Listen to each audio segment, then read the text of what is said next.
This is Tatum and Sydney. and welcome back to the Welcome Table. Today we are joined by DeWayne Williams, an assistant professor of psychological science. His fascinating research revolves around how certain social psychological factors like discrimination and stereotypes impact psychological health in marginalized groups. We are so excited to be speaking with you today. How are you? I'm great. It's so great to be here. Thank you for the invite, and it's nice to speak to both of you. Of Yeah, it's course. nice to meet you too. Thank you. But before we get started, we're going to do our usual start off show and tell. And I'm going to go this week. So I bought these two little, they're African figurines. My stepdad brought them back from Ethiopia.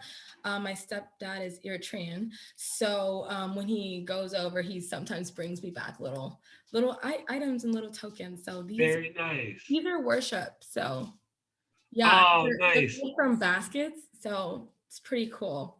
Very, Super very cool. nice. I love it. I love it. Very nice. Very nice. That's a What cool did you piece. bring to share with us? So that you actually reminded me that I have a very good item to bring, and this is Big Ben, which represents. So my mom's from London, and so all of my family. I have my grandparents. Well, my granddad, father, God rest his soul, passed earlier last year, pre-pandemic. So we did get a chance to go to his funeral. But my grandmother's there, my cousins, aunts, uncles, and so I am very much. I love London. I love it as a place, and I love to go. So it's always fun going, and I miss him a lot. That is awesome. It seems like Nice. you're really well traveled, you know. I think that one of our first questions talks about where you're from, which is from Yes. Ohio. So you went to London, and you're from Ohio, but now you've ended up here in California at UC Irvine. So Yes. we want to jump Yes. into that aspect of you. Want to know, what made you move from the north to the west? That's interesting. So it was really opportunity. For me at the time, my grad studies were running out, and I needed to find a postdoc, and so I applied for a fellowship that ultimately landed me here at UC Irvine. So it was the UC Chancellor's Fellowship, which I was awarded, and my second year into my first postdoc actually at Ohio State, and then I came here, which gave a hiring incentive, so it made me kind of like a low cost candidate for the program. And so that's kind of how I got my job here. So it worked out nicely. Cool. Yeah. What are some of the biggest things you've had to adjust to personally, culturally, or professionally as an assistant professor in California? That's a good question. I think I'll hit each of those. So the first is from a personal standpoint, it was budget, right? So Ohio, everything is a lot cheaper, right? Right. Everything is a lot cheaper. And gas was the huge thing, right? So I had to be really serious about my budget. Yes. I Oh think my gosh, yeah. I you totally know, go ahead. Sorry. Yeah, no, I was just gonna agree with you on the standpoint of the gas. I remember the last time I visited my family in Ohio, like it was like in the low twos, and it's Yeah. coming over here, it's like 4, and I'm like, Yeah. Yeah. That's like a Yeah. big Right. When the pandemic hit, it was still in the $4 range here, but when I went back to Ohio, it was like 160 something. I oh was my just buying everyone gas. I was trying to buy my mom, my dad, my sister, just giving it cousins. out. Right.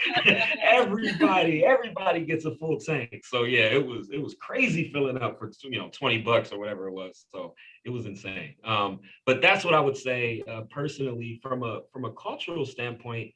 Actually, I think the people in the Midwest are different from the people out west, and for both of them have their pros and cons, right? And so I think it's been a shift, adjusting from that cultural sense. And then finally, professionally, I think at each level, I was an undergrad and a grad student and then a postdoc, and now a faculty member, but now I feel like I wear all of those hats, right? So now I feel like I'm all the way down to the undergrad, right? Doing those little tedious things. Some young folks would be really excited to do, but I am not at this particular stage. So kind of building my career and building that first year has probably been the biggest adjustment. Yeah, well, thanks for sharing all of that.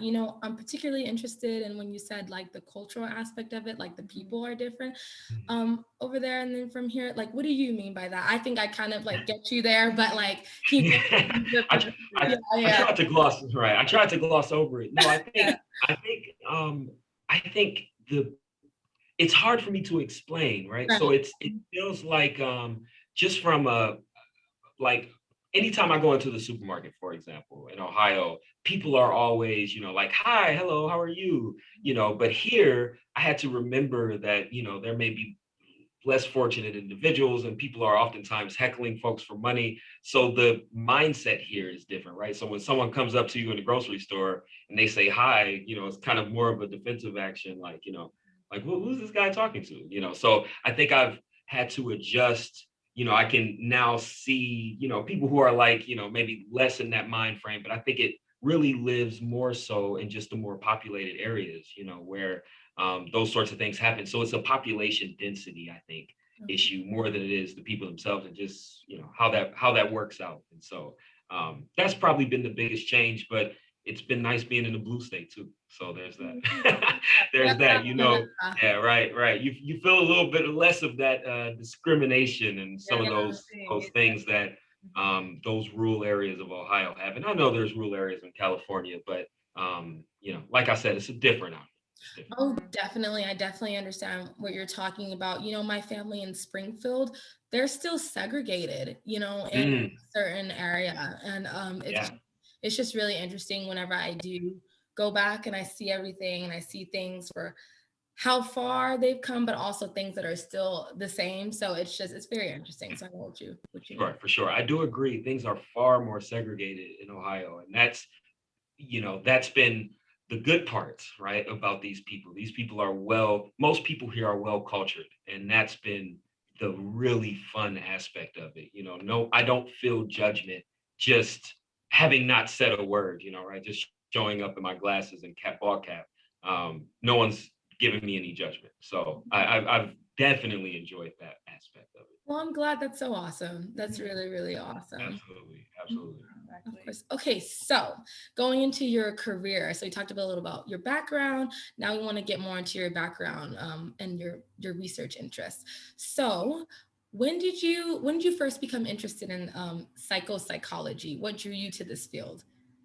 That's a good question. So psychophysiology was it was a mix between my love and my interest, right? And I think my love was always in physiology and my interest was always in psychology. But I wasn't sure if I could as a young guy, I didn't know what I could do as a psychologist. And so I just kind of went with my love in physiology and tried to go to medical school. And I say tried because chemistry was taking my GPA and just digging it a 6-foot hole and burying me in it. And physics and calculus was a close second. So I had to get out of that situation quick. And I actually met Julian Thayer, who is a faculty member here now. And so you should contact him. But he, I met him all those many years ago. So him and I have known each other now for since 2008. Oh, wow. So we've known each other for 13 years. I was his undergrad RA, and I got into this lab. It was his lab. He does psychophysiology, and that's really where I learned I could put my love that I really had, that I wanted to be a cardiologist. So this love of physiology mixed with my interest in psychology, it was like, oh yeah, I love this. This is perfect. Yeah. And so I stuck with that. That's wonderful. Yeah, that's so cool that you guys have that connection and that you started. You started cool. Now you're here. That's awesome. Yeah. For sure. Super cool. Yeah, so we want to dive a little bit deeper into your research. What types of social psychological factors influence people of color and other marginalized groups like women? How do they influence these communities? That's a good question. So it's a loaded question, but there's a lot of factors and there's a lot of mechanisms as to how those factors can impact people of color and women, LGBT individuals, LGBTQ plus individuals, etc. But one way that I study in specific, well, there's a few different social psychological phenomena I'm interested in. One is stereotype threat, the other is discrimination and prejudice, kind of general prejudice. And these are all kind of components that make up things like racism and sexism and homophobia. Right. But discrimination is defined as who you're being discriminatory towards and why, right? And it's defined based on that group.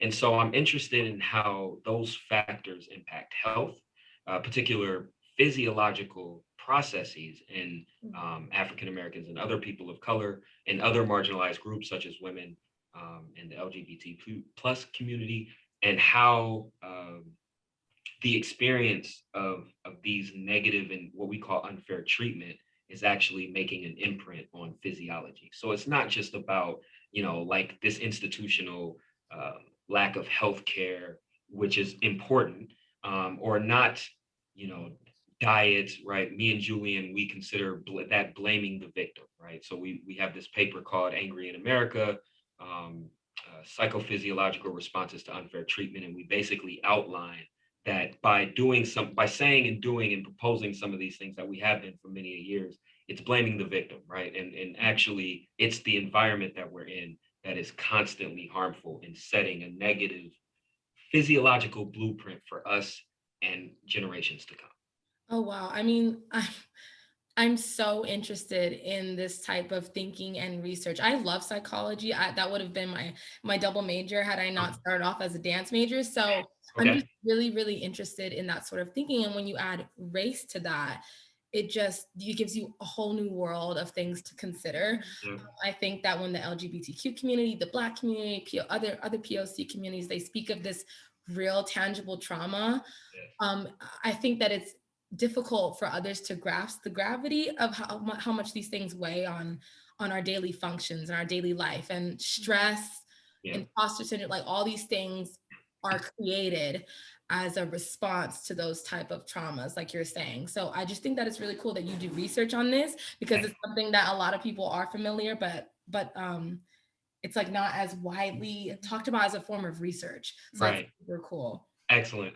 Yeah. And the big thing is linking that to the physiological processes. It doesn't allow for, some of the other nonsense reasons that people come up for. Right, exactly. Like, what is pull you up by your bootstraps? Oh, yeah, the bootstrap. Yeah, bootstrap. Just get over it. Just right. Yeah. Within the medical field, it's just medical racism at the end of the day. Yeah. It's even if you could get over it from an explicit standpoint, right? You could tell yourself all day, I'm over it, and I'm over it. But that unconscious processing will run.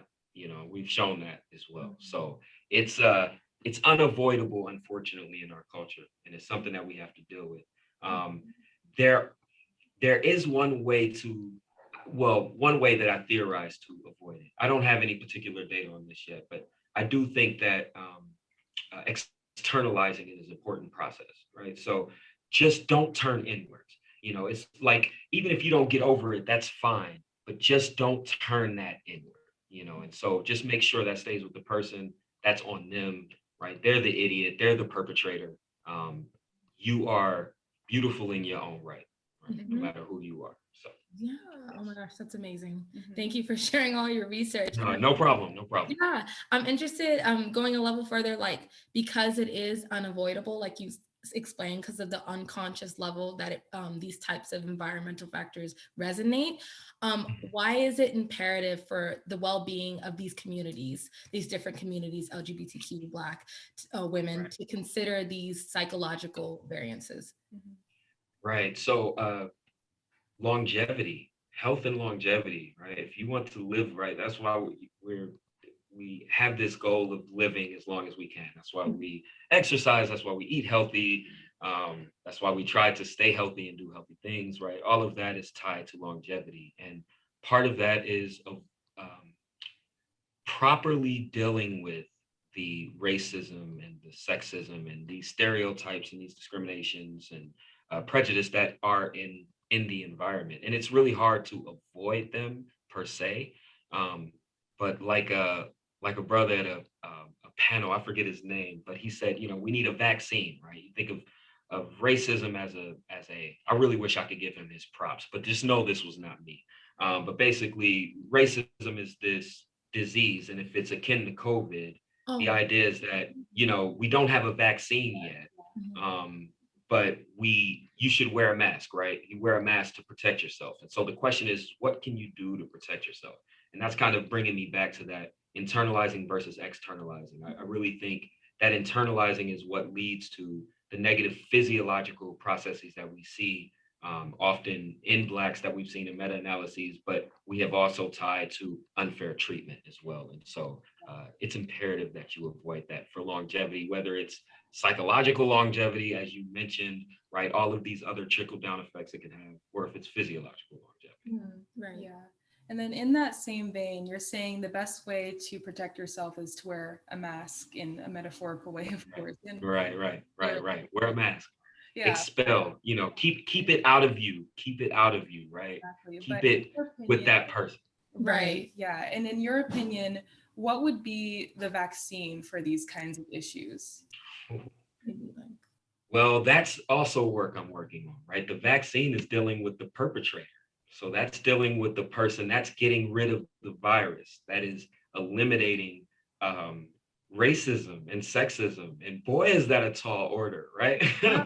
We're a country built on these sort of ideologies, unfortunately. And so it's going to take the young people. I always say that I think that once it's how we're raising our kids. So you and I, we're solidified kind of in our thinking to a point. Of course, you'll evolve. I still evolve every day. But for the most part, a lot of those basic level cognitive processes that evolve into stereotypes and prejudice and discriminate, that is solidified. And it was solidified at a very young age. And so a lot of my work, I think I'm going to start working in the developmental arena and start to try to understand what's happening at a young age. What are we doing wrong? I think segregation obviously plays a large part, people not interacting with other people. And I have some anecdotal evidence of that, but just it's the young people. It's the young people. We have to teach the young people better. And so, anyway. Yeah, I mean, just knowing like the little bit about what I know about psychology, I know that is a very impressionable time of everybody's life when you're young. And I personally don't think anyone is born any type of way except for, like actual like ailments or things like that. But in terms of thinking and processes, like those are things that develop over your life. We're at this age now, like like you said, we're kind of set. We're gonna learn more, grow more. We're going to USC, so we're gonna learn a lot more. Yeah. But in terms of how we perceive the world, I don't think that's gonna vastly change. So anyway, I just want to say you're awesome. I'm a huge fan of the things. Oh, thank you. I appreciate that. Thank you so much. You both are awesome. I'm a huge fan. Thank you. So what have been some of the most valuable things that you've learned during all of these studies that you've been doing and all of the people that you've talked to about this topic, like Dr. Thayer? So. Yeah. Oh, man. That's an interesting question. I've learned a lot. I've learned that there's a lot of moving parts, and just because we have a paper showing one thing, there's situations when it doesn't occur, and that actually may hold the key.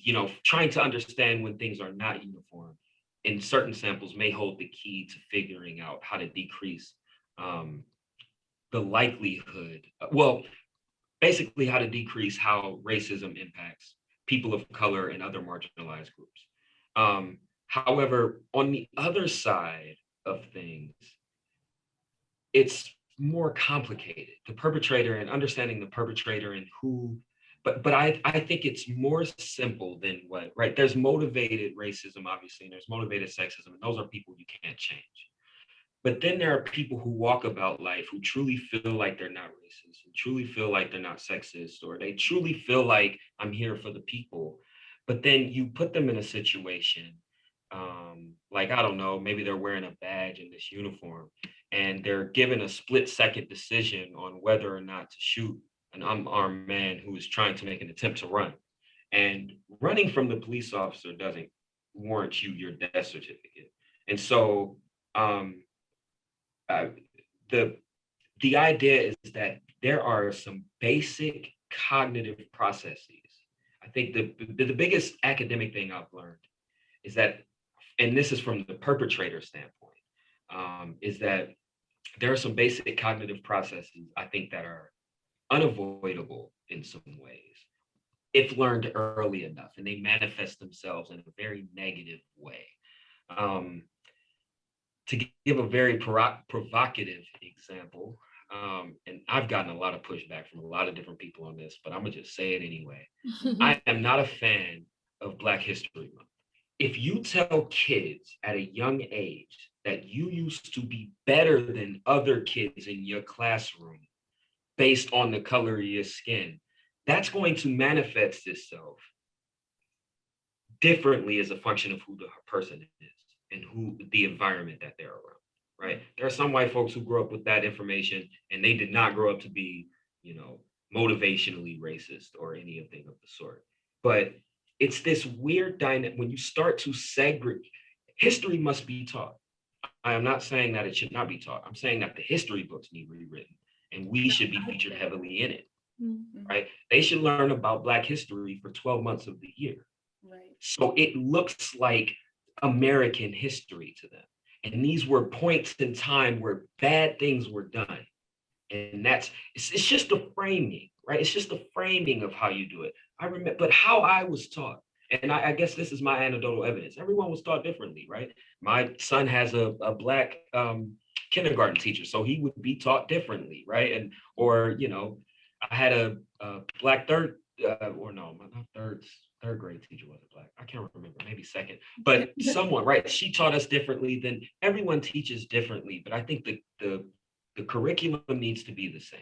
That's just one example of what you can, a small seed you can plant that blossoms into this terrible poisonous thorn that you was hoping would become a flower, right? So that's the issue.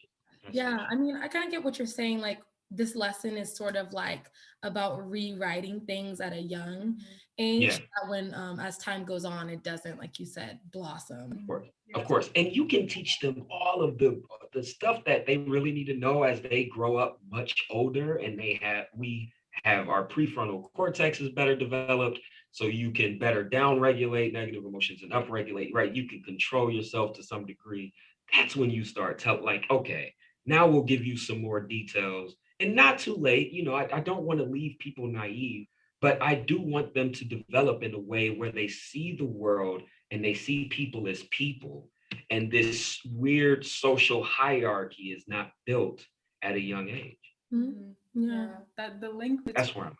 Yeah, the link between the psychological and the psychosocial, like you're saying, is so prevalent in the example that you just used. Like, it's just, I can totally see how, giving these kids that kind of information young and teaching them the same as you're saying, it could definitely change a Black child's entire life. Exactly. You would change a whole generation. It would change an entire generation where they would harshly reject these ideals. And you're going to get some that fall through the cracks. I'm not saying this is going to be perfect, but I'm saying we can make a shift, right? We can make a shift. Exactly. And so, anyway. Yeah. Well, I mean, it's super interesting hearing about your theories. I look forward to reading more of your work and the things about this topic. Last question for you on the topic of history. If you could have dinner with any historical figure, who would it be and why? Oh boy, I had not thought about this the entire time. So okay, when I first thought of this question, I thought Martin Luther King. Right, of course, right. I would love to sit down and people like Rosa Parks and Malcolm X and everyone, random people who pick cotton in the fields, right? I would want to meet with everyone who helped me be able to sit in this chair today, right? So that's like me breaking bread, having we're having a celebratory dinner. There's some wine involved, right? Now, there's other kind of dinners I would have. And immediately off of that, I thought, well, what would I take someone to dinner for? And I said, well, to get to know them better. And there's a lot of things documented, about all of the individuals I just named and a lot of old people, but there's some other people I could get to know. But, I then thought to myself, who I really want to have dinner with? And I have some very pointed questions for him. Donald Trump. Oh, There you go. okay, interesting. That's interesting choice. That Yeah. would be quite That's right. So there's other provocative names I could have used. I decided to not, because there's some really insane people in history that I just need to know. Like, how do I identify you so this doesn't happen again? Right. But there's a lot of there's a lot of documented history and things of that sort. But Donald Trump is here right now. And it's just like, what were you thinking? Like what was going on? What was that? What was going on? Did you ever really want to be president? But like I was telling my mom last night, the caveat to that was he would have to be truthful. So like so long that I could get in there and he tells me the truth, I'm down. I want to know. Like you didn't really want this, did you? I know you didn't. I know you didn't. So yeah. That's a real good answer. So, I would just okay, good. Prince. Yeah, Prince. I was like Prince. Right. That's right. That's a good one. I'm trying to think of mine now. I'm like James Baldwin. Nice. James There you Baldwin. go. James Baldwin. Yes. Also was on my list. I cannot believe I did not mention. I quote James Baldwin all the time, and you as journalists know how brilliant the man was. I used him in my I used his quotes in my job talk to get here at UCI, and so it was the quote. I cannot believe I can't remember the quote. This is sad. Come on, remember the quote. I know, but it was such a good quote. It was such a good quote. But yeah, anyway, to explain kind of this potential cycle that people of color and other marginalized groups who experience unfair treatment, the cycle they may find themselves in. The physiology is it's the psychological stress of that experience impacting your physiology, and your physiology impacting your psychology, and it just puts you in this cycle. And it has to break. It has to break. Yeah, well, oh my gosh, thank you so much for talking with us. This really has been one of my favorite conversations. Like, I just love your work and I love your research. And yeah, thank you. Yeah, this has been excellent. This has been excellent. Thank you both so much. I appreciate it. Thank you. No problem. Thank you guys for joining us for another episode of The Welcome Table. This has been Sydney and Tatum, and we'll see you guys next time. Bye.